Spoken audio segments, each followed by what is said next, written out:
Bonjour, Saint Pacôme le Grand. Le Grand, pourquoi? Parce qu'il est à la base d'une chose extraordinaire dans l'Église catholique et orthodoxe, à savoir l'invention de la vie monastique cénobitique, ça veut dire la vie monastique en commun. Il faut savoir que lorsqu'il naît, au moment à peu près où l'Empire romain devient catholique, lorsqu'il naît, il y a avant une façon de se donner à Dieu qui est simple, qui est radicale. C'est le martyre. L'Empire romain, depuis qu'il est né, persécute périodiquement ceux qui sont devenus chrétiens parce qu'il a d'autres valeurs, et des valeurs qui sont autour de la politique. Le culte des dieux païens lui a servi, semble-t-il, et il lui a permis de conquérir le monde entier. Donc, quand des gens ne veulent plus apporter cette espèce de marque de fidélité à l'Empire en sacrifiant devant les idoles, ils risquent leur vie.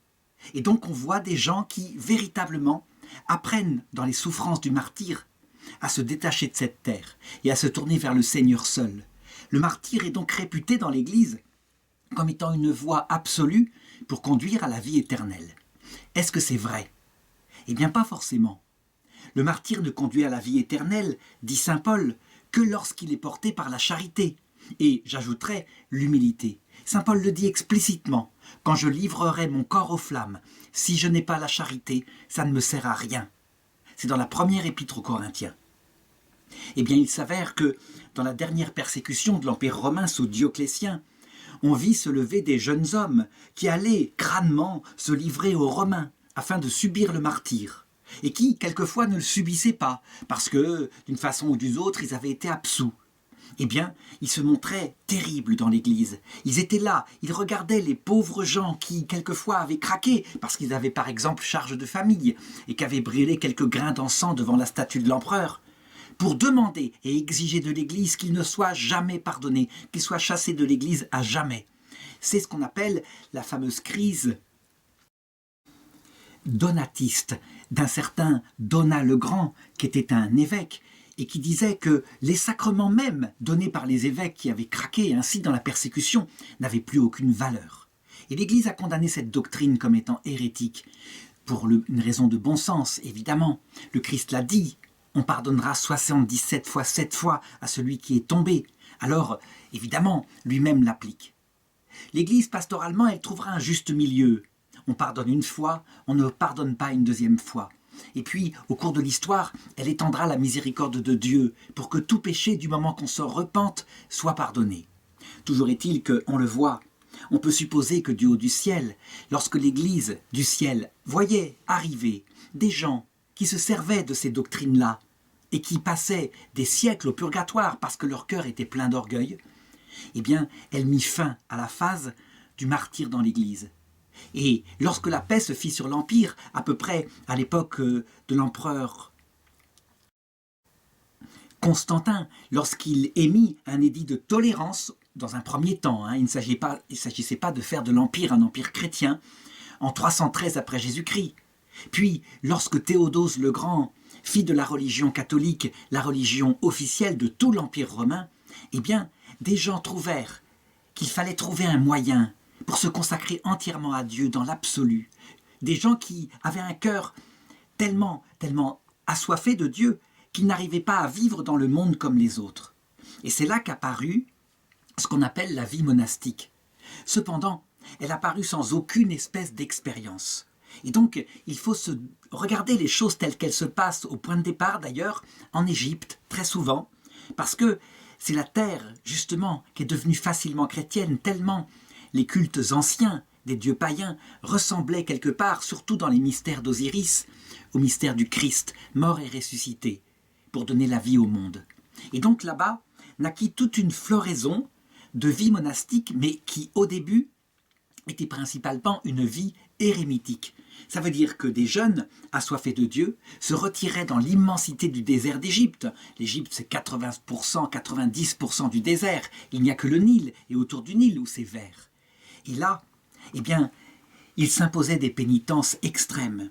Tout simplement parce que, à cette époque-là, où la paix se faisait dans l'Empire, une philosophie particulière qu'on appelait le pélagianisme était entrée dans l'Église, qui disait que le royaume de Dieu se conquiert à la force du bras. Et donc, on s'imposait des pénitences terribles, qu'on appelait d'ailleurs à cette époque-là des exploits ascétiques. On essayait de prier toute la journée, de rester éveillé même la nuit, de ne jamais dormir, de dormir assis quand on était obligé de dormir. Et on pensait qu'avec cet extraordinaire mode de comportement vis-à-vis du Christ, on finirait par conquérir la grâce de Dieu à la force de ses bras. Évidemment, qu'est-ce que ça donnait ces choses-là?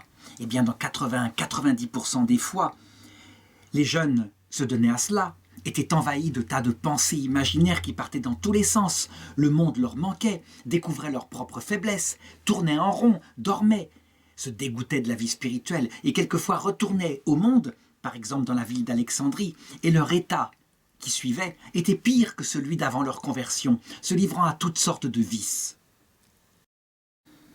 Fort heureusement, l'Esprit Saint n'abandonnait pas ces jeunes qui étaient quelquefois pleins d'un zèle positif pour le Seigneur. Et donc il suscita quelques personnes qu'il inspira particulièrement par les anges, quelques personnes qui avaient du bon sens, qui étaient observateurs, et qui inventèrent à cette époque-là la vie monastique et érémitique. Ça veut dire comment vivre seul comme ermite et comment tenir toute une vie jusqu'à la venue du Christ. C'était ça la question. Et donc il y eut par exemple l'expérience de saint Antoine du Désert, mais je vais en reparler. D'abord, qui est ce fameux saint Pacôme le Grand? Donc ça veut dire qu'il a eu une influence extraordinaire. Qui est-il? Eh bien, c'est un jeune homme qui naît au départ du côté d'Alexandrie, en tout cas en Égypte, dans un milieu païen. C'est le paganisme égyptien, celui du peuple. Ça veut dire qu'il est rempli de superstitions, de magie, avec de multiples dieux. C'est certainement pas un paganisme idéalisé, comme on le voit par exemple dans ceux qui adorent le dieu Osiris et sa femme épouse Isis. N'empêche que, à cette époque-là, l'Empire romain, parce que l'Égypte en fait partie, l'Empire romain doit soutenir beaucoup de guerres, et en particulier avec l'Empire perse qui se trouve dans l'actuel Iran et qui sans cesse essaye de rogner des terres de l'Empire. Eh bien, à ce moment-là, Constantin, qui est devenu empereur en combattant des rivaux, a besoin d'hommes pour ses légions, d'hommes qu'il doit embaucher d'une façon ou d'une autre afin de combattre la Perse. C'est nécessaire. Et comment est-ce que font les officiers à cette époque-là et les sous-officiers? Ils font comme partout. Ils vont sur les places des villes et ils font de la retape pour l'armée en parlant de l'aventure, du salaire, de la sécurité, etc. C'est évidemment un mensonge et une fois qu'on a signé son engagement, on se retrouve souvent prisonnier d'une vie extrêmement exigeante. Et c'est ce qui va arriver à ce jeune homme, Pacôme. Il va être obligé de suivre l'armée romaine. On dit même qu'il y est embauché de force par une ruse quelconque. Les ruses habituelles, c'était par exemple de faire boire, de faire signer un papier, et ensuite de dire que l'engagement était pris. Il proteste comme il peut. Et qu'est-ce qui se passe? Eh bien, les récalcitrants, ils sont envoyés dans ce qu'on pourrait appeler les bataillons d'Afrique. Ça veut dire qu'il est enfermé dans une caserne du côté de Thèbes avec d'autres récalcitrants. Et c'est une vie terrible, avec beaucoup d'angoisse. Sa famille lui manque. Il connaît à ce moment-là une crise profonde au point de vue spirituel. En même temps, c'est un jeune homme intelligent, un jeune homme observateur, et il regarde comment les camps romains sont organisés. Attention, si j'en parle, c'est pas par hasard. Ça va lui servir énormément pour organiser ses premiers monastères, plus tard. Alors je sais que certains historiens très précis diront « Non, ça ne pouvait pas être une campagne de Constantin contre les Perses.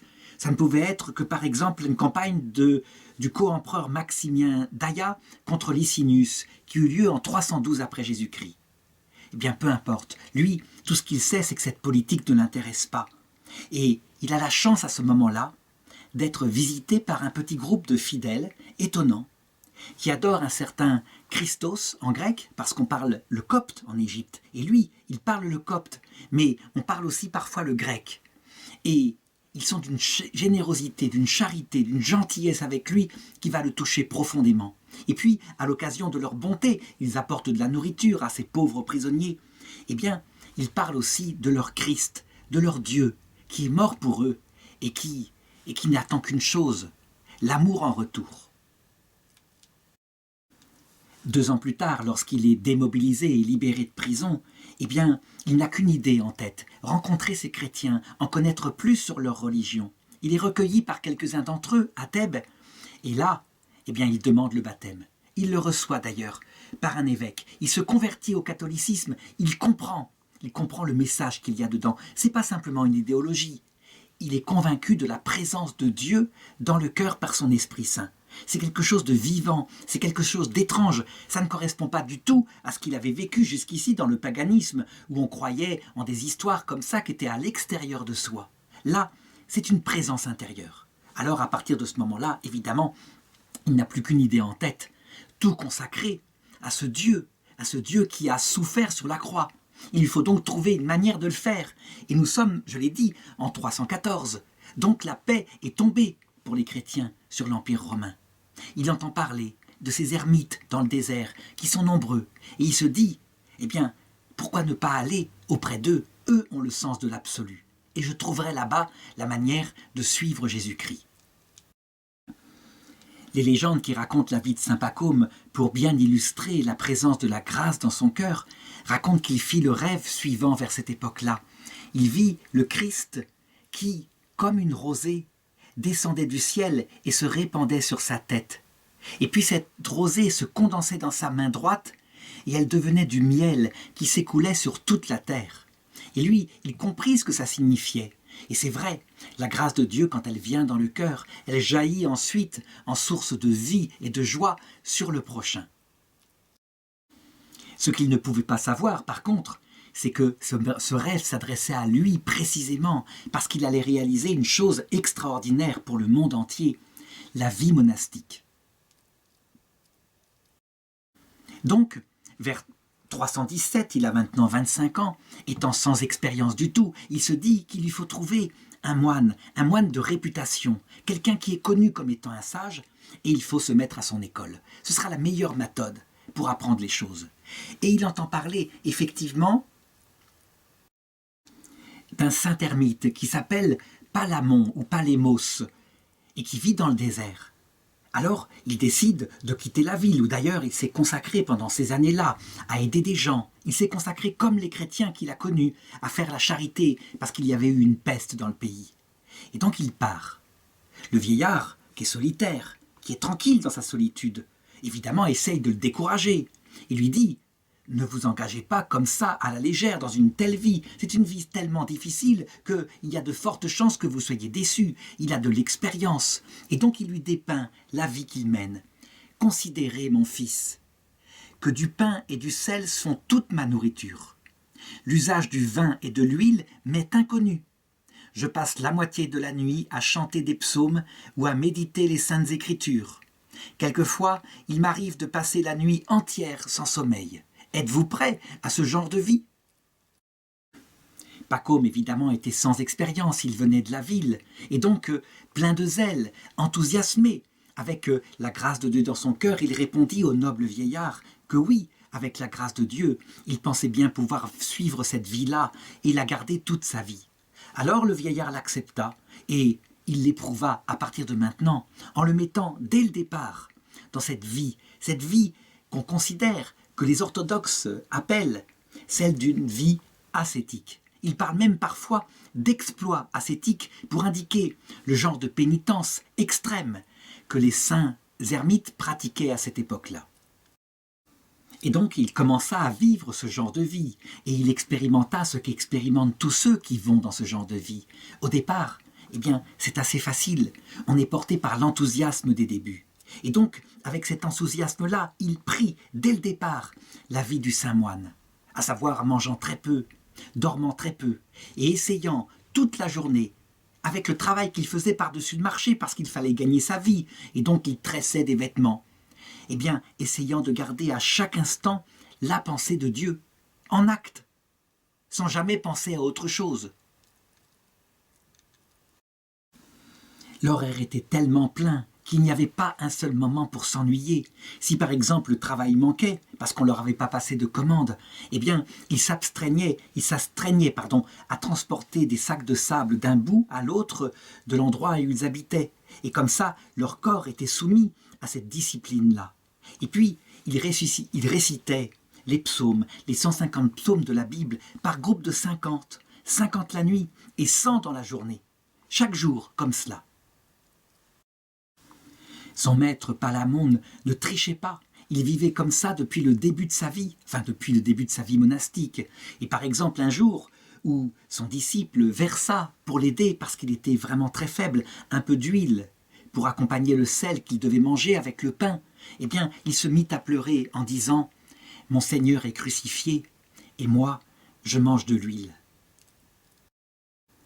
Au bout d'un certain temps, Pacôme commença à connaître la tentation. Ça veut dire des idées qui partent dans tous les sens tandis qu'il récite les psaumes.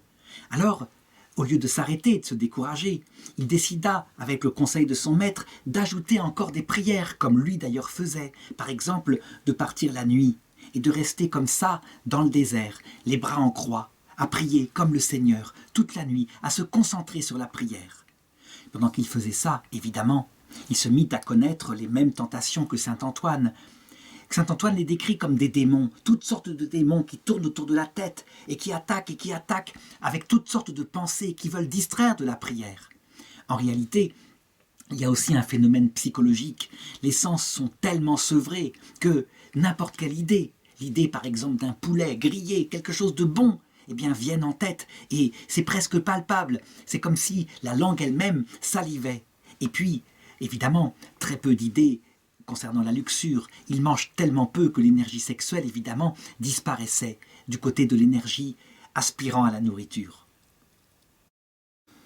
Et c'est vrai que son maître lui avait expliqué que, pour que ces tentations disparaissent, il fallait mettre son corps en dur esclavage. Et un jour, comme épuisé, son énergie vitale ne pouvant plus être saisie par le démon, alors les pensées pouvaient se tourner de manière pure et limpide vers le Seigneur, parce que le but de la vie monastique, c'était l'union au Seigneur Jésus-Christ.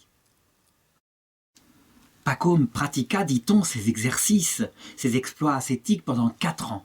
Et au bout de 4 ans, apparemment, eh bien, il obtint le résultat attendu. Ça veut dire que son corps, mis en dur esclavage, se mettait à obéir facilement à son esprit, comme si il l'avait maté, comme un animal rebelle. Et maintenant, il pouvait en faire ce qu'il voulait pour l'orienter vers la seule finalité qu'il avait. La légende de sa vie dit qu'à partir de ce moment-là, il pouvait saisir des serpents, il ne leur faisait aucun mal. Il pouvait marcher sur les dragons, donc sur les crocodiles du Nil, et passer d'une rive à l'autre, il ne l'attaquait pas. Symboliquement, ça veut dire évidemment qu'il avait maîtrisé les énergies de son corps. Est-ce que c'est vrai? Eh bien, c'est pas sûr. En tout cas, certainement que l'ascèse, au bout d'un certain temps, met le corps en esclavage. Mais ce n'est pas sûr qu'il puisse ainsi atteindre le Christ. Et c'est ce qu'il va apprendre un peu par la suite. En effet, à un moment donné, ayant pratiqué encore 3 ans de vie avec son maître qui était devenu vieux et mourant, eh bien, il lui demanda la permission d'aller vers un autre maître dont il avait entendu parler, le fameux saint Antoine le Grand, saint Antoine du désert, un autre ermite.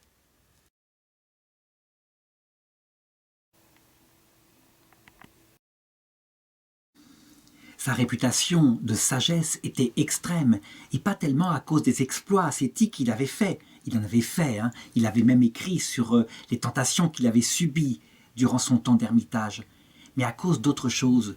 Une sagesse qui émanait de lui, qui attirait des disciples en nombre, parce qu'il les rapprochait vraiment du Christ, le Christ crucifié, le Christ humble et doux de cœur, quelque chose de différent, quelque chose qui n'était pas de l'ordre de l'exploit.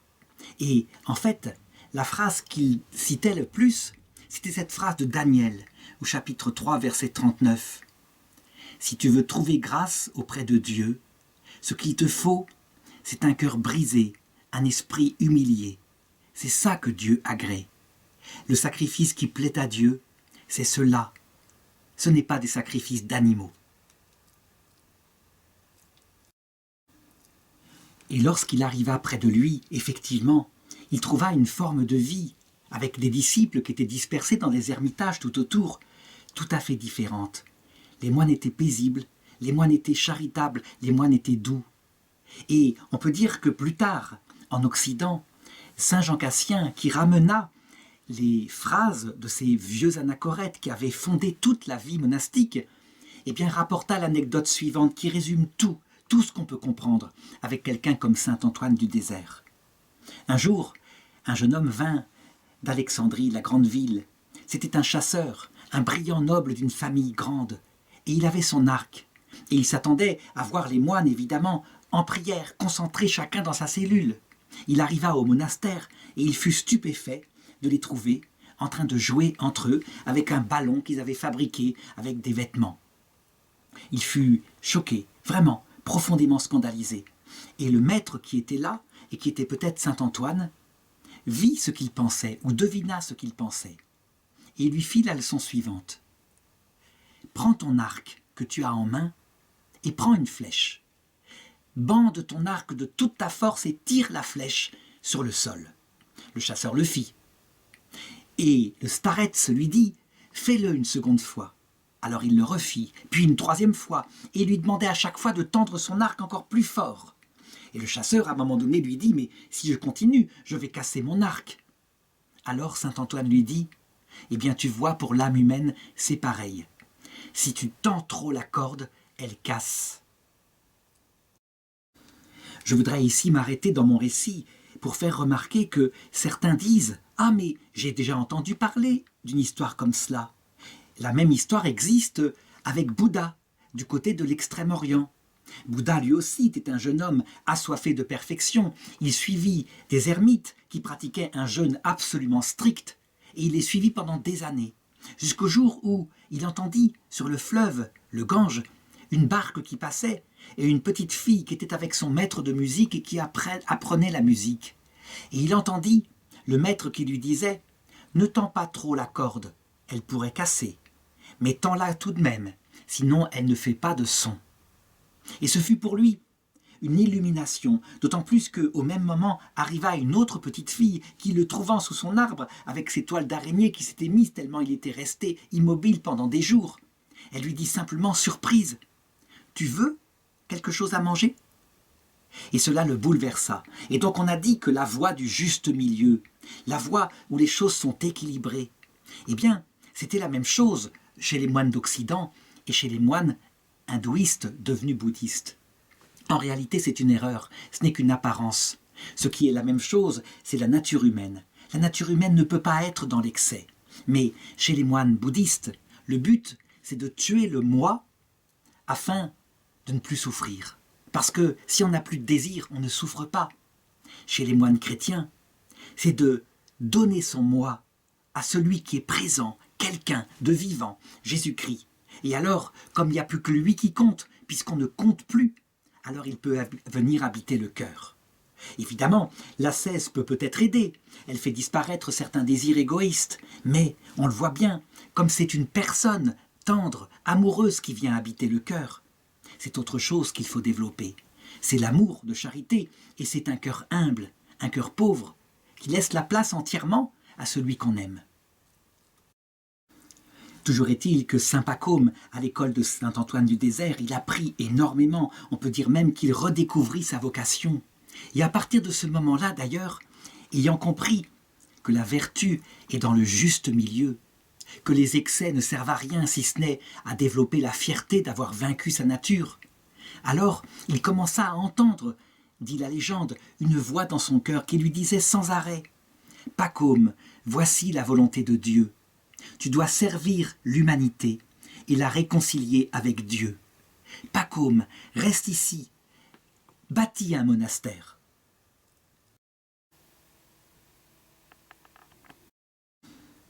Est-ce que vraiment il a entendu la voix de Dieu qui lui disait ça comme ça de l'extérieur? Ou est-ce que c'était pas un désir suscité par l'Esprit Saint dans son cœur, en se servant de toute l'expérience qu'il avait eue, un désir de donner une forme de vie qui puisse être adaptée à tout le monde? Je dirais qu'en général, c'est les deux. L'Esprit Saint inspire le cœur d'un saint qui lui-même a réfléchi profondément en observant. Et d'ailleurs, je prouverai tout à l'heure pourquoi on peut dire que certaines choses ont été pensées vraiment par saint Pacôme, que l'Esprit Saint l'a laissé inventer la forme de vie qu'il devait faire, sans lui dicter les choses. Toujours est-il qu'il s'en ouvre à son vieux maître Palémon qui est encore vivant et qui l'encourage, qui lui dit « Fais, ce que ton désir demande, c'est peut-être l'Esprit Saint, construis un monastère. » Alors il le fait. Et parce que c'est une période où il y a beaucoup de bandits dans le désert qui sont prêts à piller pour s'enrichir, eh bien, il commence par bâtir une clôture en dur, de manière à se protéger des bandits. Et puis, dedans, des cabanes. Et très vite, ce qui doit se passer se passe. Des jeunes hommes qui sont attirés par l'absolu commencent à se présenter pour partager avec lui sa vie. Oh, ils ne sont pas nombreux au début, seulement 3. Et il commença avec eux son premier essai de vie commune, des moines qui s'entraident. Et il lisait dans l'Évangile que la meilleure méthode, c'était d'abord la charité fraternelle et la liberté. C'est vrai, c'est un évangile de liberté. D'ailleurs, comment faire autrement? Les anachorètes, c'est-à-dire les ermites dans le désert, chacun vivait à sa façon, avec sa propre règle, adaptée à sa sensibilité. Et pourquoi pas? Chacun trouvait son mode de vie, l'essentiel étant de tendre vers Jésus-Christ. Et donc, avec ses 3 compagnons, eh bien, il ne donne pas de règles strictes et il est là, à leur service. Il se bagarre pour aller chercher de la nourriture afin qu'ils puissent vivre en paix. Qu'est-ce que ça va donner, cette règle de liberté? Eh bien, ça va être très décevant. Ses frères ont tendance à se moquer de lui. Il est gentil, et quand on est gentil, on sait comment ça se passe dans la vie commune. Eh bien, parfois on abuse. Il accepte tous les services. Alors, eh bien, on lui en donne, et ça permet d'être paresseux, de pouvoir vaquer à sa vie quotidienne, comme ça, tranquillement. Cette liberté, elle aboutit à un anarchisme et à une dépravation des vertus. Pourquoi est-ce que ça aboutit à ça? Eh bien parce que tout le monde n'a pas le cœur fin comme lui, le cœur donné totalement à Dieu, comme son maître ou comme saint Antoine du désert. Beaucoup sont des hommes rudes, des hommes qui ont vécu, je dirais, dans la famine, qui ont connu le malheur, et qui quelquefois viennent au monastère parce qu'ils se disent qu'il y aura au moins quelque chose pour vivre, et une façon de consacrer sa vie à quelque chose. En fait, Pacôme ne connaît pas bien la nature humaine. Il croit que tous seront comme lui, généreux. Mais c'est pas comme ça que ça se passe. Beaucoup y rentrent avec ce désir de chercher Jésus-Christ, mais très vite, ils se laissent aller à leur passion. Il faut modifier les choses. Il faut certes garder cette liberté qui doit être intérieure, mais il faut une règle stricte, qui soit comme un tuteur, qui permette aux jeunes moines d'arriver à leur finalité. Dans sa prière la nuit, il pense à cela, si bien que la légende dit qu'il a reçu la règle de vie de saint Pacôme, d'un ange qui lui est apparu. Encore une fois, il faut tenir les mêmes conclusions. Dans sa prière, les anges l'ont inspiré, mais c'est son intelligence, l'expérience accumulée, qui fit qu'un jour, il décida.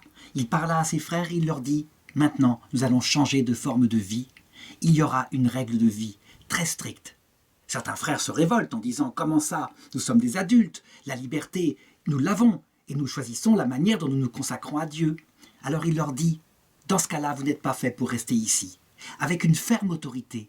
Partez, allez vivre votre forme de vie ailleurs, il n'y a aucun problème. Mais maintenant, ici, dans ce monastère en commun, nous allons avoir une règle de vie que je vais fixer et tout le monde devra s'y tenir. Attention, il ne faut pas croire qu'il est passé d'une espèce de bonté laxiste où il s'occupait de ses frères à une autorité stricte, sévère et tyrannique. Pas du tout, il est très souple. Quand il voit que ça ne va pas, et que des frères sont restés, que cette expérience les intéresse, il discute avec eux pour voir ce qu'il faut changer, comment il faut adapter la règle. Mais déjà, globalement, il a l'idée de ce qu'elle est. Et cette règle, eh bien, on a le texte, parce qu'elle va être extrêmement célèbre. Elle est écrite en copte. C'est la seule langue qu'il connaît. Elle contient 194 articles, dont certains sont extrêmement spirituels, mais dont la plupart sont extrêmement pratiques. Ils mettent en place des choses simples, des façons de se comporter. Très vite, son succès va être grand et elle va être traduite d'abord en grec, puis en syriaque pour les coins pour la région. Et puis saint Jérôme la traduira lui aussi en latin afin de la faire connaître jusqu'en Occident. Elle aura une influence énorme. On peut même dire qu'elle va apparaître en Occident grâce à saint Cassien, moins d'un siècle plus tard. Et ensuite saint Benoît de Nursie. Eh bien, il se servira de l'expérience de saint Pacôme pour commencer sa règle des moines bénédictins en montrant le danger de la vie d'ermite qui ne doit pas être au départ, parce qu'on fait n'importe quoi, on est soumis à sa propre volonté. Et le bon sens de commencer sa vie monastique par une vie cénobitique, donc en commun. Alors il me faut maintenant décrire le côté génial de cette règle de saint Pacôme. Elle est marquée par plusieurs choses. D'abord, le sens du Christ, de la Vierge Marie, des saints. La finalité, elle est là. Et si elle n'était pas là, tout cela serait du vent, finalement. Donc c'est un mystique. Mais il n'y a pas de grand discours mystique, comme on le voit parfois dans certaines règles modernes, où le fondateur fait des discours et des discours pour y mettre toute sa piété. Non, la finalité est marquée. Connaître le Christ, s'unir au Christ, aller vers le Christ, et un jour voir Dieu face à face. Et ensuite, il a les pieds sur terre, véritablement. Il se sert de toutes les expériences qu'il a faites au cours de sa longue vie, parce que quand il fonde et qu'il écrit sa règle, il est déjà âgé de 44 ans. Nous sommes en 336 après Jésus-Christ. La première chose, c'est qui peut être admis à cette vie? Eh bien, il est sévère. Pourquoi? Parce qu'il a l'expérience. Il a vu comment est-ce que le mode d'accueil de tout le monde peut conduire à des catastrophes. Il le sait. Si on accepte, par exemple, un moine qui a des mœurs dissolues d'un point de vue sexuel, ou alors un moine coléreux et revêche, c'est dangereux. Il pourra entraîner d'autres frères plus fragiles dans ses vices, où il pourra carrément casser l'ambiance de charité qui doit exister dans une telle communauté. Des frères comme ça, très vite, il discerne lui-même, il y tient, c'est lui qui va regarder les candidats. Et il attend de Dieu qu'il l'éclaire pour cela. Je parlerai tout à l'heure des charismes qui lui sont donnés d'ailleurs, au service de cet exercice. Beaucoup de monastères, malheureusement, ont été abîmés, détruits parce qu'on acceptait n'importe qui. Mais certains disent, c'était l'expérience de Jésus, il acceptait tous ceux qui voulaient venir. Il a même accepté Judas. Oui, c'est vrai. Donc les deux choses se discutent. Toujours est-il que là, eh bien, son expérience lui montre que la prudence humaine doit trier les candidats. Alors, quand il a accepté un candidat, un jeune en général, parce que c'est beaucoup plus facile quand on est jeune de se plier à cette règle, d'en faire un peu comme l'âme de son âme, alors il va l'aider de toutes les façons possibles. Il sait par quelles épreuves il passera. Il sait que tout sera rose au début et que viendra vite l'épreuve. Alors là, il est prêt à se dévouer pour lui faire passer ces épreuves. Il est capable, grâce à des charismes que Dieu lui donne, de distinguer une dépression nerveuse, c'est comme ça qu'on appelait ça à notre époque, d'une nuit intérieure mystique, parce que l'Esprit Saint est en train de purifier l'âme. C'est très important de distinguer les deux, et c'est pas si facile, ça se ressemble. Dans le cas d'une dépression nerveuse, c'est que, en général, la personne n'a pas la vocation de cela, elle est plutôt faite pour le mariage, pour le monde. Eh bien, qu'elle aille réaliser sa vocation dans le monde, c'est une vocation qui conduit vers le Christ. Si c'est par contre une nuit venant du Seigneur qui purifie l'âme de telle façon que le moine aime le Seigneur pour lui-même et non plus pour les grâces sensibles dans la prière qu'il donne, alors il l'encourage. Il a déjà toute la connaissance de ces épreuves-là qui seront magistralement développées dans l'Église d'Occident par sainte Thérèse d'Avila.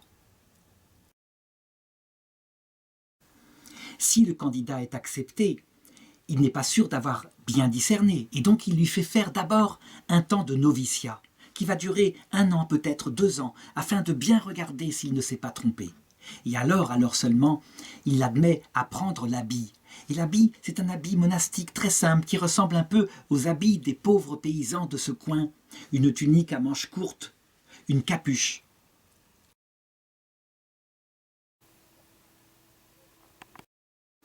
Une cape pour se protéger la nuit du froid et une ceinture autour de la taille. Ensuite, et parce que le but est évidemment de se donner au Christ seul, en renonçant à tout ce qui fait le monde, et on emporte avec soi le monde, eh bien, il va développer, pas encore de manière formelle, mais ce qui deviendra plus tard les 3 vœux, à savoir le vœu de pauvreté, le vœu de chasteté et le vœu d'obéissance. Parce qu'en effet, comme dit saint Jean, ce qu'il y a dans le monde et ce qu'on emporte avec soi, c'est, pour ce qui est de la pauvreté, la soif de l'argent qui sécurise. Pour ce qui est de la chasteté, la soif des plaisirs qui rendent autonome et qui permettent d'être le roi de la terre. Et pour ce qui est de l'obéissance, le goût que tout homme a pour la vanité, le fait d'être maître de sa vie, le fait d'être celui qui choisit le bien et le mal.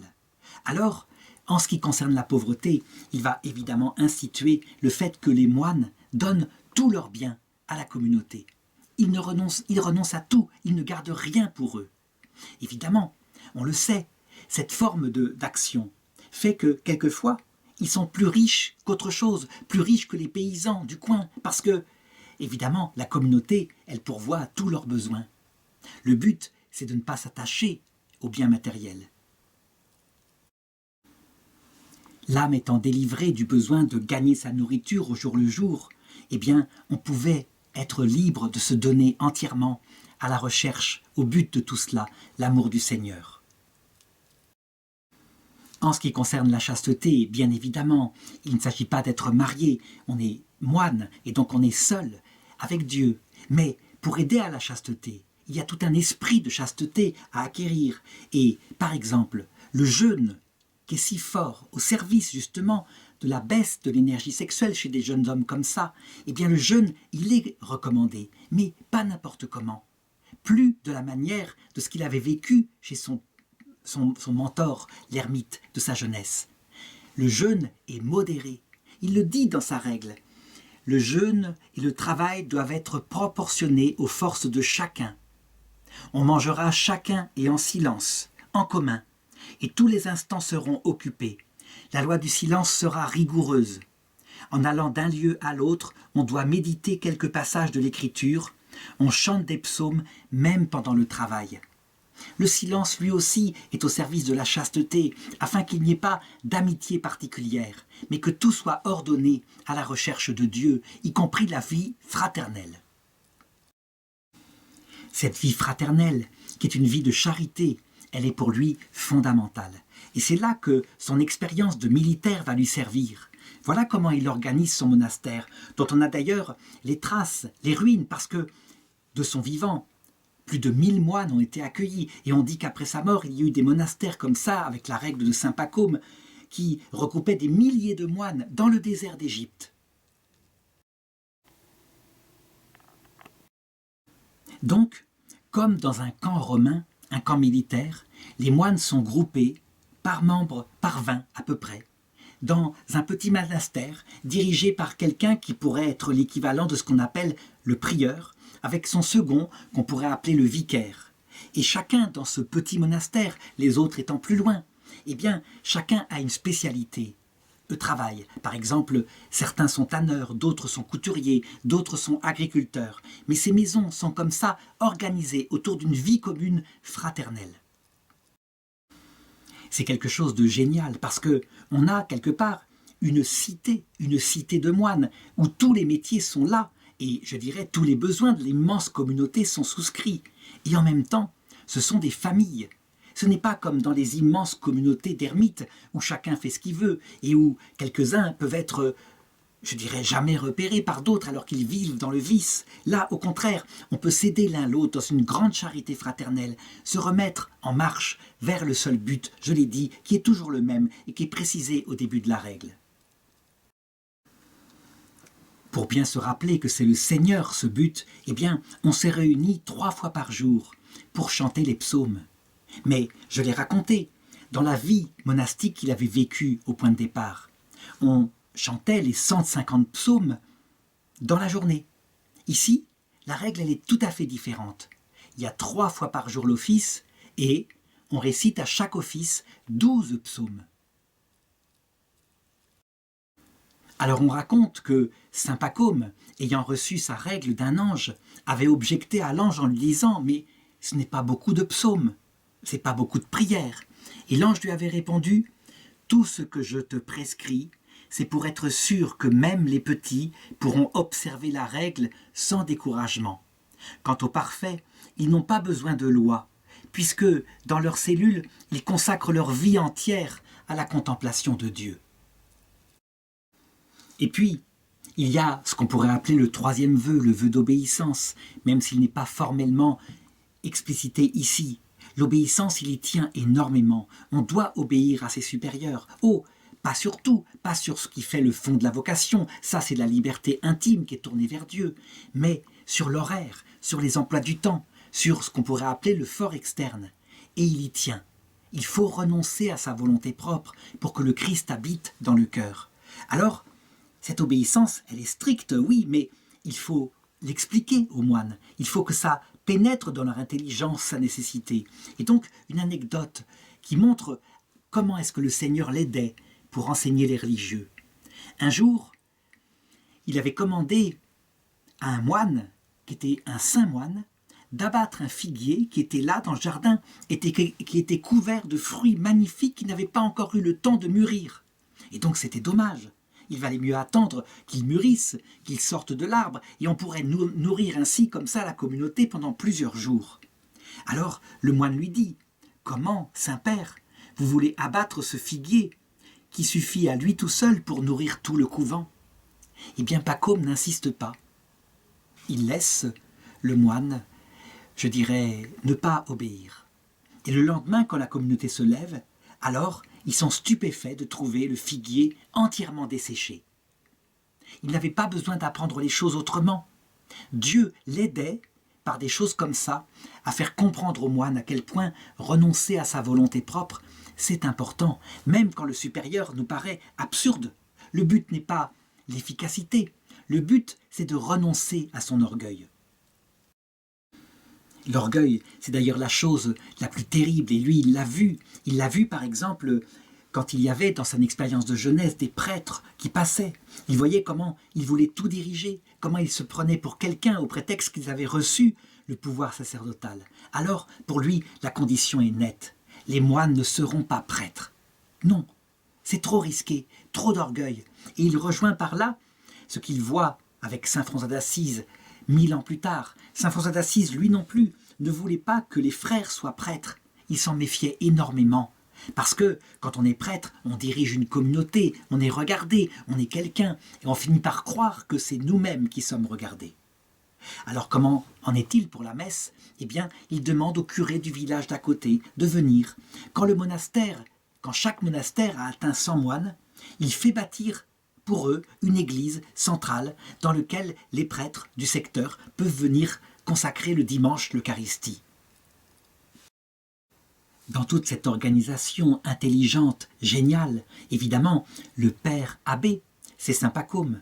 Et 3 fois par semaine, il réunit tous les moines pour leur donner un enseignement portant sur la vie monastique, mais aussi en commentant l'écriture, parce que, évidemment, toute cette forme de vie n'est qu'un moyen.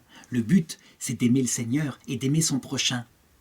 Quand saint Athanase, l'archevêque, le patriarche d'Alexandrie, le grand défenseur de la foi, entend parler d'un tel moine, à la sagesse si équilibrée, aux pieds sur terre, à la tête au ciel, eh bien, il décide de le convoquer. Il veut en faire un prêtre. Saint Pacôme, raconte-t-on, essaya de fuir de toutes les façons possibles cette chose-là. Il ne voulait pas être prêtre. Sa place était celle d'être un pauvre petit père de ses frères. Et c'est comme ça qu'il réussit à échapper à l'ordination sacerdotale. Je voudrais lire ici une prière composée par saint Pacôme. Toute la tradition sait qu'elle vient de lui, pour indiquer à quel point, au-delà de ce pragmatisme que j'ai raconté, le but était toujours présent à son âme. Il emmenait ses frères vers le Christ. Voilà cette prière.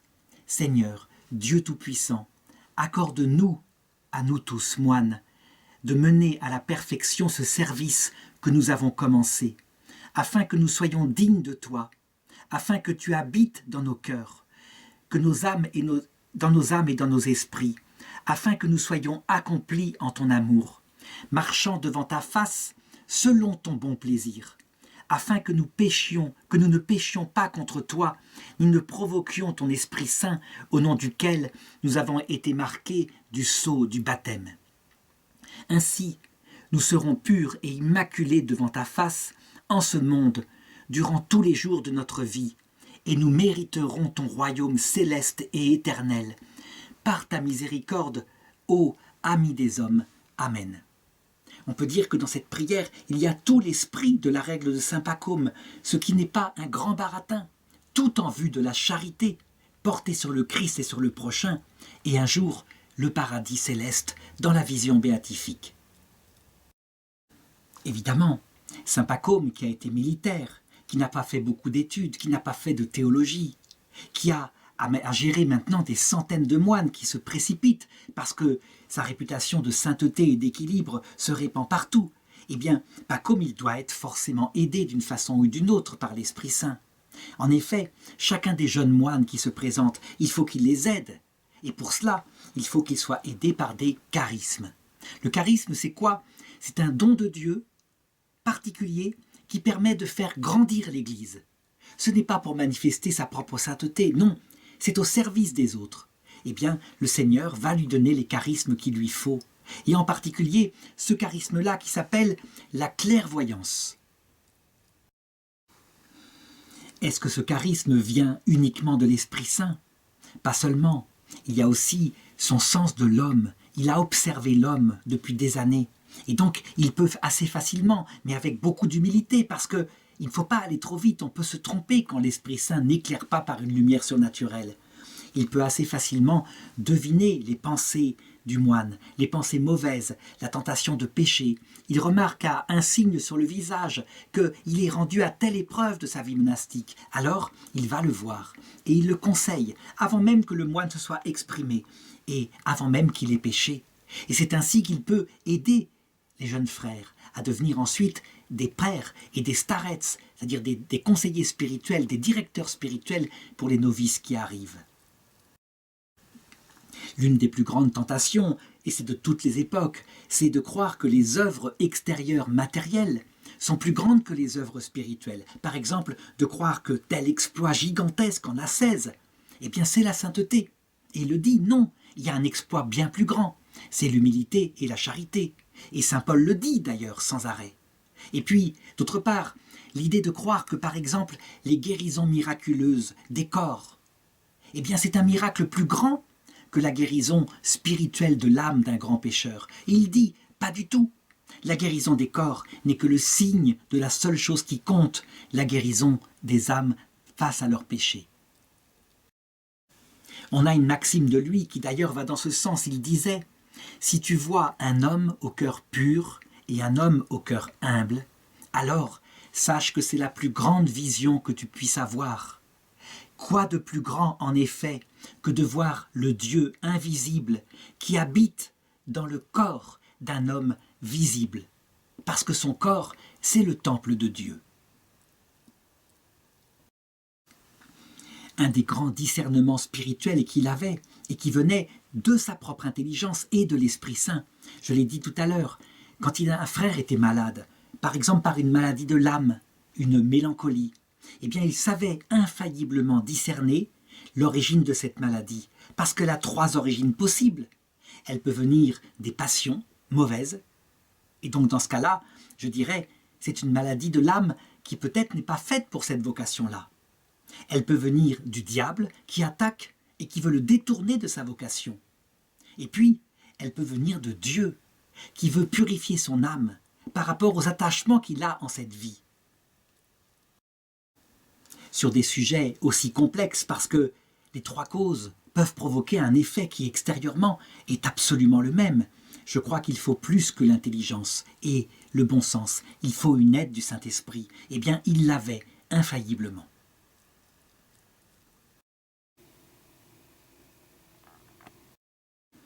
Très vite, avec un tel père, évidemment, le monastère devient trop petit. Il faut faire une fondation. Et il va la faire. Aidé par une vision de Dieu, il fait essaimer son monastère dans un autre endroit. Et puis, de nouveau, trop de moines. Alors, une deuxième fondation, un peu comme une ruche dont des essaims partiraient avec une reine, qui est un père abbé, un starets particulièrement bien formé. Au bout de sa vie, il y aura comme ça 6 autres monastères qui seront fondés. Puis ensuite encore 2 autres, si bien qu'à la fin de sa vie, je l'ai dit tout à l'heure, il y avait 3000 moines. C'était des cités de moines. Et on sait comment certains ermites qui vinrent dans ces cités de moines, quelquefois, n'y trouvaient pas la forme de vie qu'il leur fallait, parce que c'était trop bruyant. Ils préféraient la vie érémitique. Saint Pacôme le précisait, oui, la vie érémitique, peut-être, mais il déconseillait de le faire au début de sa vocation. Saint Benoît intégrera cela d'ailleurs dans sa règle, en disant « L'ermite qui commence comme ça n'a aucun sens de l'orgueil qui peut le prendre, parce qu'il vit bien, il n'est pas confronté à ses frères qui lui font des reproches sur ses défauts. Et quelquefois, il devient soit une bête, soit un dieu. » À un moment donné, sa sœur aînée, qui s'appelle Marie et qui avait ce même sens de l'absolu, demande à pouvoir le rejoindre. Et il l'accepte. Il voit bien qu'il faut aussi s'occuper des femmes qui ont la même vocation. Et c'est ainsi que seront fondés, avant sa mort, 2 monastères féminins, de l'autre côté du fleuve. L'organisation monastique, avec la règle de Saint Pacôme, cette organisation militaire aussi, avec ses métiers, fit que cette communauté monastique, qui devint gigantesque après sa mort, jusqu'à 7000 moines, était une véritable ville dans la ville, une économie prospère, avec une production extraordinaire, qui fait que les moines étaient autonomes. Évidemment, les monastères sont parfois fortifiés parce que lorsqu'ils s'éloignent un peu de la communauté, ils sont soumis au risque d'attaque des bandits du désert. Saint Pacôme, comme Père Abbé, visitait les monastères un par un et leur communiquait toutes les formations spirituelles, mais aussi les formations pratiques qu'il fallait pour que, après son départ dans l'autre monde, eh bien, il puisse être autonome. Il commentait pour eux les Écritures. Et ce qui stupéfiait les moines, c'est que, malgré le genre de vie qui était réussi, magnifique, grandiose, le visage de Saint Pacôme, leur père, était souvent triste. En effet, on raconte qu'il lui avait été donné de voir en vision les tourments éternels qui étaient réservés aux pécheurs, mais aussi aux moines qui s'étaient montrés indignes de leur profession. Et c'est pourquoi, à chaque fois qu'il prenait la parole, il avertissait ses disciples sur le jugement qui allait venir. Par exemple, un jour, on raconte qu'un moine mourut, et saint Pacôme ne voulut pas qu'on lui fasse des funérailles solennel à l'église avec des prières. Et au contraire, il ordonna que son corps soit enterré en dehors de la terre chrétienne et qu'on brûle ses vêtements. Les frères furent stupéfaits de ça, dans l'effroi, parce qu'ils savaient que ce moine effectivement se comportait mal. Alors on pourrait se dire, cette tristesse de son âme par rapport à sa vision de l'enfer, eh bien, c'est quelque chose de déséquilibré. Il faut aussi la joie d'être sauvé. Il faut considérer la joie que donne le Seigneur avec la bonne nouvelle. C'était aussi son cas. Et, troisièmement, il faut penser à la charité fraternelle. Tout ça, c'est bien beau d'être consacré à Dieu, mais s'il n'y a pas de charité, ça ne va pas. Alors, eh bien, il avait réservé dans sa règle la nécessité de faire l'aumône envers les pauvres. Et par exemple, à un moment donné, il y eut une famine dans le pays. Eh bien, il décida de ne plus faire autre chose que de jeûner, de manger le minimum pour survivre. Il le disait, « Moi non plus, je ne mangerai pas aussi longtemps que mes frères auront faim et ne trouveront pas de quoi manger. » Il appliqua ainsi la parole de l'apôtre, « Si un membre souffre, eh bien, tous les membres souffrent avec lui. » On le voit, l'équilibre était aussi dans sa pratique des vertus chrétiennes. C'est ce qui caractérise saint Pacôme, il faut toujours s'en souvenir. Alors évidemment, son don de discernement, les charismes dont il bénéficiait, attiraient forcément, avec en plus la réussite brillante de ces monastères, attiraient forcément des critiques et des jalousies. On sait comment est fait le cœur de l'homme. Si bien qu'à un moment donné, eh bien, il fut dénoncé auprès des évêques d'Égypte, et comme étant un menteur, un hypocrite, quelqu'un qui s'enrichissait, quelqu'un qui avait créé une sorte de secte qui lui permettait de vivre grassement. Alors, une réunion d'évêques fut organisée afin qu'il soit interrogé et qu'on puisse vérifier la qualité de son charisme. On a la réponse qu'il fit. Il dit, « Vous savez, ce don de discernement, je ne l'ai pas toujours, bien loin de là. Je ne l'ai que quand je me comporte bien et humblement devant le Seigneur, et quelquefois il daigne me le donner pour le bien et la croissance de la communauté monastique. » Il fut très vite innocenté, évidemment, sa réponse était tellement précise et simple, si bien que, étant toujours en lien avec saint Athanase, qui lui subissait à cette époque-là exil sur exil parce qu'il défendait la foi catholique contre l'arianisme, eh bien, il lui écrivit en lui disant « Il nous faut soutenir toutes sortes d'épreuves, cela ne nous nuit pas, cela nous permet de connaître nos limites. » Vers Pâques 346, il avait maintenant atteint 54 ans. Voilà que se déclencha dans la communauté monastique une peste gigantesque. D'où est-ce qu'elle vint, on ne sait pas. Toujours est-il qu'elle tua 100 des moines, parmi les plus éminents, et certains qui étaient l'espoir des frères extrêmement saints. Et ce fut véritablement une grande épreuve. Saint Pacôme lui-même fut atteint et tomba malade. Il refusa qu'on le soigne d'une façon ou d'une autre, ne serait-ce que pour ne pas contaminer les frères qui pourraient s'approcher de lui. Les frères qui l'approchaient tout de même voyaient que ses yeux étaient flamboyants et se tournaient vers le ciel. Il avait sans doute eu la révélation de sa mort prochaine. Il priait sans cesse pour que la grande communauté monastique ne soit pas cassée par sa mort et par celle des éminents successeurs qu'il avait ainsi. Alors, lorsqu'il sut que sa mort était proche, il décida tout de même de réunir ses frères afin de leur laisser son testament spirituel. Et il leur dit ceci: « Durant toute ma vie, vous m'avez vu vivre avec vous. Je ne vous ai rien caché. J'ai vécu comme l'un d'entre vous.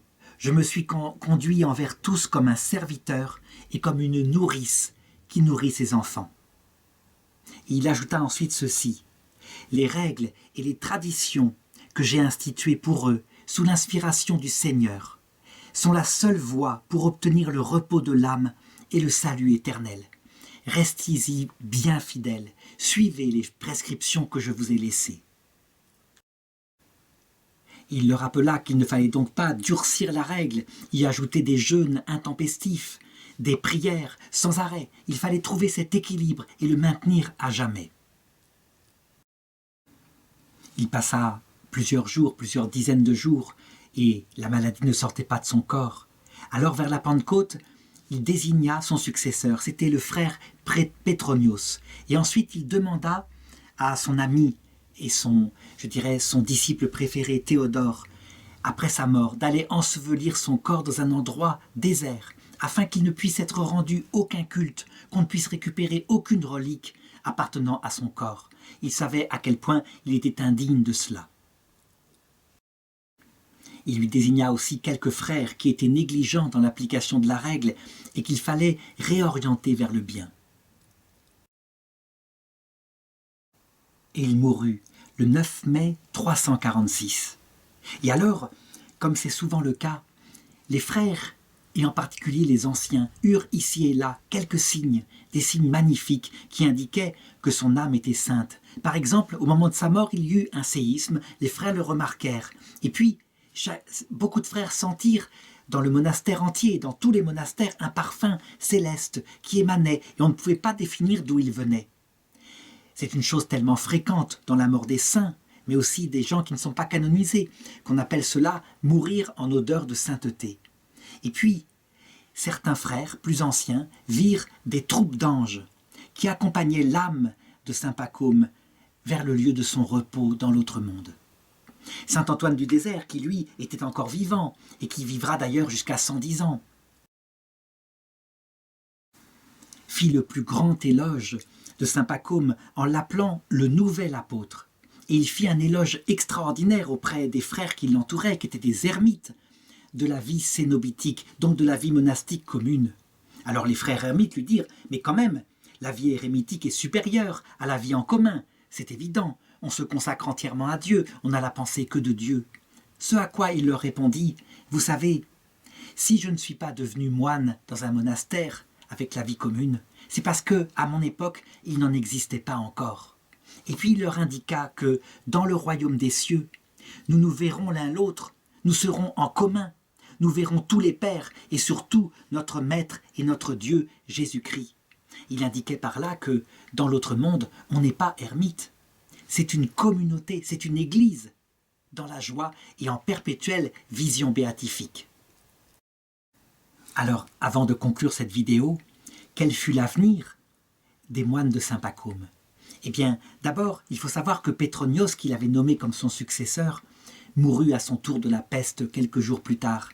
Et donc, ce fut Abba Orseers qui fut déclaré pour être le supérieur, le père abbé de tous ces monastères.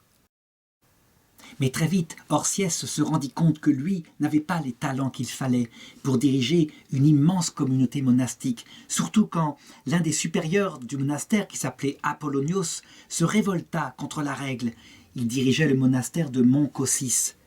Alors, il désigna comme successeur le disciple préféré de saint Pacôme, qui s'appelait Théodore et qui l'avait enterré secrètement. Ensuite, cette première génération de moines qui avait connu saint Pacôme mourut et partit dans l'autre monde. Après cela, les monastères se développèrent énormément, devenant des cités de moines, comme je l'ai dit, et voici encore une image des ruines qu'on trouve encore dans le désert d'Égypte.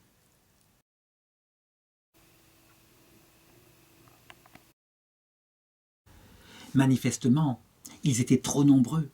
Il n'y avait pas possibilité de tenir chaque maison dans la ferveur. Et donc peu à peu, comme ça se passe souvent, le poids de la chair entraîna certains monastères dans la décadence. Et puis, par une sorte de corruption, un peu comme une pomme pourrie pourrit tout le panier, eh bien, ils entrèrent en décadence. Et il y eut beaucoup de monastères qui furent des lieux de perdition. Ils furent complètement détruits par les invasions barbares qui se produisirent par la suite. Et donc, il n'existe plus cette forme de vie monastique en Égypte. Par contre, la règle, les institutions, toute l'expérience de saint Pacôme se transmit dans l'Église orthodoxe, puis par l'Église orthodoxe vers l'Église catholique d'Occident. Et elle demeure actuellement, au point que partout, dans le monde orthodoxe en particulier, des moines portent le nom de leur saint patron, Pacôme. C'est avec raison qu'on peut même l'appeler saint Pacôme le Grand. En effet, on peut dire que l'Empire romain d'Orient, lorsqu'il tomba sous les coups des barbares, eh bien, c'est par une règle proche de la sienne, la règle de saint Benoît, que fut gardée en Occident une certaine culture profonde qui peu à peu irrigua ces peuples venus des lointains germaniques pour faire l'Europe chrétienne, l'Europe catholique telle qu'elle apparaît au Moyen-Âge, avec les cathédrales, avec les sommes de théologie, avec cette vie monastique richissime qui envahit tout le territoire. Son expérience peut servir aussi aux laïcs, à ceux qui cherchent le Christ. Toujours savoir, cette maxime qui vient d'ailleurs des philosophes.